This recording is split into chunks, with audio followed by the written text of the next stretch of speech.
So when I find a podcast that I want to be on, I actually connect with them on LinkedIn and I start following their stuff and I start interacting with them. And why am I doing this? Because I'm trying to, one, get them to recognize my name. But two, I also want to know what sort of content they talk about and what their audience wants to know about. Welcome to Built to Scale, where we have real conversations with entrepreneurs just like you about what it takes to build a thriving business without sacrificing your personal life.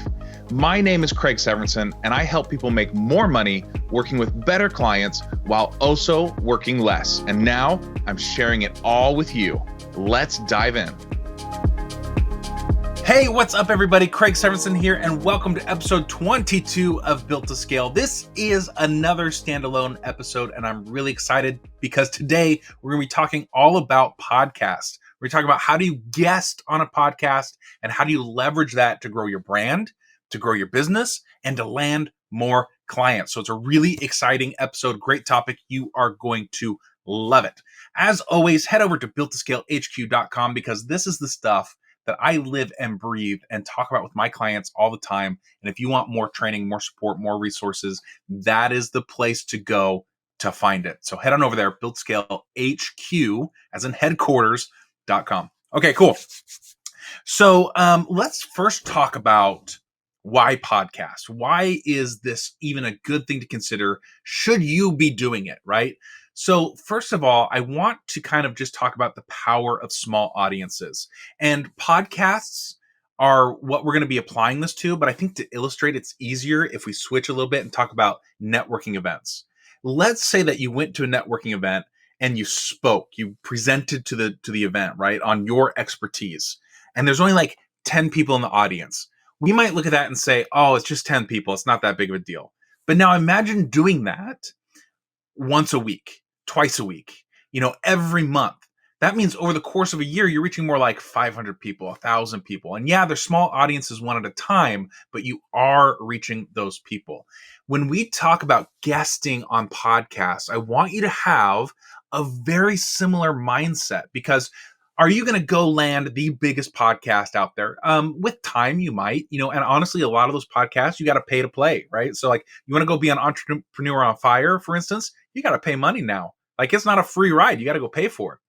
So yes, you can get on these big podcasts, but probably more likely you're going to be able to consistently get on podcasts that have a smaller audience. And as long as you have a consistent call to action and a consistent message, those small groups add up to big results, right? So when we talk about podcasting, that's the mindset I want you to get into, right? Is go borrow other people's audiences and we're going to do it one kind of small audience at a time. Now it might be 10 people, but there might be listenership of like 100 or 200 people, right? Those are still kind of small audiences. That's totally fine. Okay, so how do you actually use guesting on a podcast to grow your business? Because I've had lots of people be like, oh, Craig, I've guested on people's YouTube channels or I've guested on podcasts before and I didn't see anything from it. So number one, it's consistency in message and call to action. You need to have a very, very clear call to action. And you also need to come prepared to talk about more than just how-to stuff. How-to stuff is cool. But really, if you want to engage somebody's audience so that they go seek you out, they go interact with your stuff, you've got to take your content up to that leadership level where you're talking about, a vision that you have that people can rally behind, that can get people excited, that they want to go learn more, right? So you've got to raise your message from just like how-to content to what I call that leadership level of content, right? And if you want to learn more about leadership level content, go to my YouTube page. We've got trainings and videos around that. But we're not going to dive way deep into that right now. So number one, consistency and level of content higher, right? And then number two there is having that consistent call to action, a specific invitation. Go get this thing and sign up for it at this website, right? Like very, very, very clear. That's how you leverage other people's audiences. And if you do that consistently, that's where you're going to start seeing results. Okay. So if now you're interested in this, you're like, yeah, Craig, I'm on board. I want to go get on a podcast. How do I do this? Okay. I'm going to give you 4 steps for how do you start guesting on podcasts. You ready? These are writer downers. Get your pen out, get your notepad out. Let's get going on these. So number one is you've got to identify the right places. Okay. So being on a podcast unrelated to your area of expertise is not going to help you. Okay. That's not what we want. So again, don't worry about audience size, worry about audience fit. So step number one is to do research. Go look for podcasts that attract your ideal clients, right? So one of the easiest way to do this is actually just get on Facebook or LinkedIn or wherever you're already hanging out, and to your audience say, hey, who here has a podcast? Because I guarantee you, if you've got connections who are doing a podcast and you ask that question, they are not going to pass on the opportunity to raise their hand and say, yes, I've got a podcast.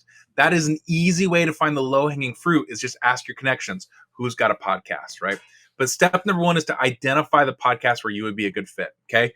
Once you identify it, step number two is, we could call this research or we could call it connecting. I'm going to call it connecting. So when I find a podcast that I want to be on, I actually connect with them on LinkedIn and I start following their stuff and I start interacting with them. And why am I doing this? Because I'm trying to, one, get them to recognize my name. But two, I also want to know what sort of content they talk about and what their audience wants to know about. That's going to help me know how to best present myself to them as a valuable guest. Okay, so it's market research, but it's also relationship building because you're just getting to know them. The easiest way to get on a podcast or to get on a show, honestly, is if you've got a connection with somebody and you're showing up with value, they're going to ask you. Right? Like, so for instance, I went to a Social Media Day Denver. I spoke. One of the other speakers came up to me and said, hey, come be on my podcast. Right? Like, that happens when you're showing up and providing value. So connect with them, start following them, start interacting with their stuff, lay the foundation for getting on their show.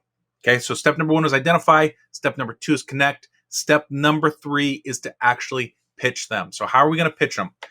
First of all, if they've got a process, some podcasts have like a, fill out this form process, then just go through the process. But even if they go through the process, I would also do what I'm about to say. Okay. I send them a message normally on LinkedIn, could be an email message though, but wherever I connected with them with, and I'm going to send them a message to say, hey, so-and-so, I've been following you for a little while, I've been watching your stuff, and I've got this topic that I thought would be interesting for your audience. Can I come on and be a guest on your podcast and talk about that thing? And lots of times that's how you book it, right? You pitch that little blurb to them, and that's how you book it. So if they've got a process, go through the process and then send them that message as well. Say, hey, I filled out the application. Just want to let you know I'd love to come be a guest, right? Otherwise, just send them that little pitch. Don't send them a huge long thing. Just what you're trying to do is say, hey, I've been watching your stuff. This is a relevant idea. Are you interested in it? That's all we're pitching them, right? And then number four, that was step number three, was pitch them. Number four is follow up. And I mean this in a couple ways. So number one is if you don't hear back from them, follow up once or twice, right? Like, don't be annoying, but like, let's follow up a few times and just be a normal human being, right? Just go talk to them, be a normal human being. But follow up. But also, I mean, like, if you book it, you want to follow up, make sure you've got the dates right, that you've got the connecting information right. And then you want to follow up when the podcast is over and say, hey, how can I help promote this? How can I help you get this in front of more people? Because it helps, that's going to do a couple things. One, it's going to make them want to invite you back. But two, it gets your episode in front of more people. All right, so that's what I got for you. That's why you should use podcasts and how you can book them. Those 4 steps again were: 1, identify; 2, connect; 3, pitch them; and 4, follow up. Super simple. Keep it simple. You totally got this, guys. And of course, if you want help with this is the type of stuff I do with my clients all day long. We help get your marketing right, get a system behind it so that you're consistently, in this case, consistently booking podcasts and knowing that it's converting into clients, right? Like, that's the stuff we do all the time. So go to builttoscalehq.com, check out the resources there. And until next time, take some fast, focused, imperfect action. I believe in you. I got your back. We'll talk soon. See ya. Thanks so much for listening. If this episode helped you, share with someone who needs to hear it as well. For more information on how you can work with me and great resources for your business, head over to builttoscalehq.com. Join us next time for Built to Scale. And until then, take some fast, focused, imperfect action. I believe in you. I got your back. We'll talk soon.